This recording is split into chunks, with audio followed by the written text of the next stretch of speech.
నిన్న మధ్యాహ్నం బ్రాహ్మణపల్లి గ్రామంలో వైఎస్ఆర్సీపీ సోషల్ మీడియా గురజాల నియోజకవర్గ కన్వీనరు వెన్నా రాజశేఖర్ రెడ్డి, అలాగే అక్కడ సర్పంచు తనయుడు మాబు ఇద్దరు కూడా సర్పంచ్కి బాలేకపోతే ఏదైతే మాబు వాళ్ళ నాన్న అక్కడ సర్పంచ్ బ్రాహ్మణపల్లి చూడ్డానికి పోయారు. ఈ సోషల్ మీడియా వాళ్ళు వచ్చారని కొంతమంది తెలుగుదేశంలోని అల్లరి మూక వాళ్ళ మీద దాడి చేయబోయారు. అది అందరి వీడియోలు బహిర్గతంగా చూసాం. వాళ్ళను వాళ్ళు రక్షించుకోవడానికి ఇంట్లో గడేసుకొని తలుపులు వేసుకొని ఇంట్లోపలు ఉంటే అప్పుడు వెంటనే నేను ఎస్పీ గారి దృష్టికి తీసుకెళ్తే ఎస్పీ గారు తక్షణమే స్పందించి సిఐల్ని అక్కడికి పంపించాడు. గొడవ లేకుండా చూస్తానని హామీ ఇవ్వటం జరిగింది. అక్కడ పిడుగురాళ్ల సిఐ కూడా నాకు మాట ఇచ్చి వాళ్ళని గొడవ లేకుండా చేస్తాం సార్, వాళ్ళ మీద ఎటువంటి కేసులు లేవని స్పష్టంగా చెప్పడం జరిగింది. కానీ పోలీసులు వాళ్ళని వ్యాన్లో ఎక్కించుకొని నిన్న మధ్యాహ్నం 2 గంటలకి మరి ఎక్కడి నుంచి ఫోన్ కాల్స్ వచ్చినాయో అందరికీ తెలుసు, తెలుగుదేశం నాయకుల దగ్గర నుంచి గురజాల పోలీస్ స్టేషన్ తీసుకెళ్ళి అక్రమంగా నిర్బంధించి వాళ్ళని గురజాల సిఐ భాస్కర్ రావు ఇష్టం వచ్చినట్టు చిత్రహింసలు పెట్టి ఫిజికల్గా అబ్యూజ్ చేసి కొట్టి వాళ్ళ కాళ్ళ మీద తొక్కి వాళ్ళని లాఠీలతో కొట్టి చిత్రహింసలు చేశారు. నిన్న మధ్యాహ్నం 2:30కి తీసుకెళ్తే నిన్న సాయంత్రం వాళ్ళ మీద మళ్ళీ ఎవరో ఎస్టీ చేత ఒక ఎఫ్ఐఆర్ కట్టించి హైదరాబాద్ అంతా తిప్పి ఈరోజు తెచ్చి మళ్ళీ నోటీసులు ఇచ్చి విడుదల చేశారు. పాపం నొప్పితో వాళ్ళు బాధపడుతుంటే ఇప్పుడే ఈ హాస్పిటల్కి తీసుకురావటం జరిగింది. జీబీఆర్కి చికిత్స కొరకు టెస్టులు రాశారు డాక్టర్ గారు, స్కాన్లు తీయమన్నారు. చూద్దాం మరి ఏమొచ్చిద్దో. 1 డే ఇక్కడ అడ్మిట్ కావాలంటున్నారు. ఈ విషయం జగన్మోహన్ రెడ్డి గారి దృష్టికి కూడా తీసుకెళ్ళాం. ఆయన బుధవారం వాళ్ళని తీసుకురమ్మన్నాడు. లీగల్ టీంను కూడా అక్కడికి పిలుస్తానన్నాడు.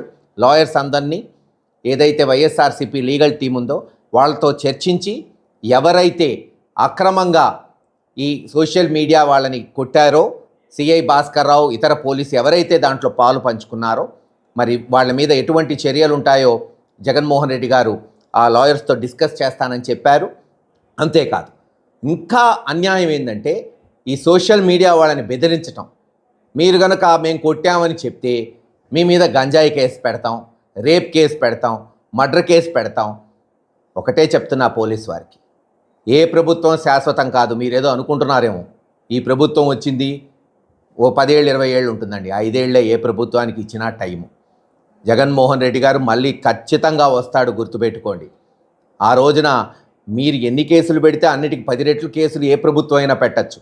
కేసులు పెట్టడం పెద్ద తెలియని విద్యేం కాదు. ఆలోచించుకోండి. మీకు అధికారం ఇచ్చింది, మీరు పదవిలో ఉన్నది ఈ రోజున మరి హాయిగా ప్రశాంతమైన వాతావరణం సృష్టించడానికి పోలీసు వారికి.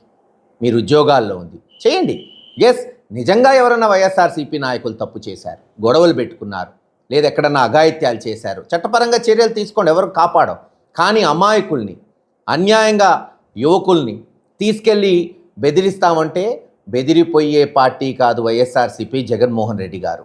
ఇంతకన్నా ఎక్కువే చూసిన నాయకుడు. ఆయన నాయకత్వంలో పనిచేస్తున్నాం అందరం. ఖచ్చితంగా అందరం ప్రతిఘటిస్తాం.